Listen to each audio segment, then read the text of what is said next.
ಭಂಡಾರ ಹುಳುವನ್ನು ನಿಗ್ರಹ ಮಾಡಲು ಸುಲಭ ಉಪಾಯ.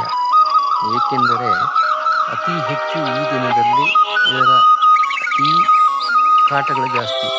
ಈ ವರ್ಷದಲ್ಲಿ ಜೇನು ಉತ್ಪಾದನೆಯಲ್ಲಿ ಕುಂಠಿತ, ಏಕೆಂದರೆ ಎಲ್ಲ ಪರಾಗವು ನಾಶವಾಗಿದ್ದರಿಂದ ಈ ಸಲ ಜೇನುತುಪ್ಪ ಹೆಚ್ಚು ಆಗಿಲ್ಲ ಯಾರಿಗೂ. ಆದರೆ ಭಂಡಾರ ಬಚ್ಚಿಗೆಯ ಉಪಟಳ ಹೆಚ್ಚಾಗಿದೆ.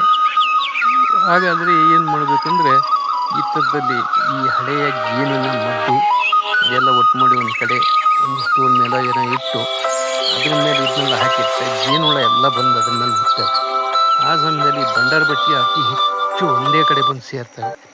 ಆವಾಗ ನಾವೇನು ಮಾಡಬೇಕಂದ್ರೆ, ಭಂಡಾರ ಬಚ್ಚಿಗೆನ ಕ್ಲೀನಾಗಿ ಸಾಯಿಸ್ಬೋದು. ಸೊಳ್ಳೆಯ ಬ್ಯಾಟ್ ಚಾರ್ಜ್ ಮಾಡಿ ಇಟ್ಕೋಬೇಕು. ಹಾಗೆ ದಿನ ಒಂದು ದಿನದಲ್ಲಿ 25-30 ಭಂಡಾರ ಬಚ್ಚಿಗೆಯನ್ನು ಹೊಡೆದಿದ್ದೀನಿ. ಒಂದು ಸೈಡ್ನಲ್ಲಿ ಎಲ್ಲ ಜೇನು ಬಾಕ್ಸ್ಗಳನ್ನು ಒಗ್ಗಟ್ಟಾಗಿಟ್ಟು 8 ಅಡಿಗೆ ಅಥವಾ 6 ಅಡಿಗೆ ಒಂದು ಬಾಕ್ಸನ್ನು ಇಟ್ಟರೆ ಏನು ತೊಂದರೆ ಇಲ್ಲ. ಈ ದಿವಸದಲ್ಲಿ ಒಂದೇ ಕಡೆಗೆಲ್ಲ ಬರ್ತವೆ. ಆವಾಗ ಜೇನುಹುಳನ ರಕ್ಷಿಸ್ಕೊಳ್ಬೋದು. ಇಲ್ಲದೇ ಇದ್ದರೆ ಒಂದು ದಿನಕ್ಕೆ ಒಂದೊಂದು ಬಾಕ್ಸ್ ಗಟ್ಟಲೆ ತಿಂತಾ ಇರ್ತವೆ. ಹಾಗಾಗಿ ಈ ಥರ ಜೇನು ಡೆಸ್ಟ್ ಇರುತ್ತಲ್ಲ, ನಾವು ತುಪ್ಪ ತೆಗೆದು ಲಾಸ್ಟ್ ಕಟ್ ಮಾಡ್ತೀವಲ್ಲ ಮೇ ತಿಂಗಳಿನಲ್ಲಿ, ಜೂನಲ್ಲಿ ಕಟ್ ಮಾಡಿದಂಥ ಮಡ್ಡನ್ನು ಇದು ತಿಂತದಕ್ಕೆ ಹಾಕಿಟ್ರೆ ಮೇಣ ಆಮೇಲೆ ತೆಗಿಬೋದು. ಅಷ್ಟರೊಳಗೆ ಅದ್ರಾಗಿರೋಂಥ ತುಪ್ಪಕ್ಕಾಗಿ ಜೇನುಹುಳ ಬರ್ತವೆ.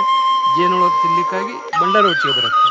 ಭಂಡಾರ ಬಚ್ಚಿಗೆಯನ್ನು ಈ ಥರದಲ್ಲಿ ಮುಗಿಸ್ಬೋದು. ಸೊಳ್ಳೆ ಬ್ಯಾಟನ್ನು ಇಟ್ಕೊಂಡು ಚಾರ್ಜ್ ಮಾಡಿ ಇಟ್ಕೊಂಡು ತಕ್ಷಣ ಅದ್ರ ಮೇಲೆ ಪ್ರಯೋಗ ಮಾಡಿದರೆ ತಕ್ಷಣ ಸಾಯ್ತವೆ.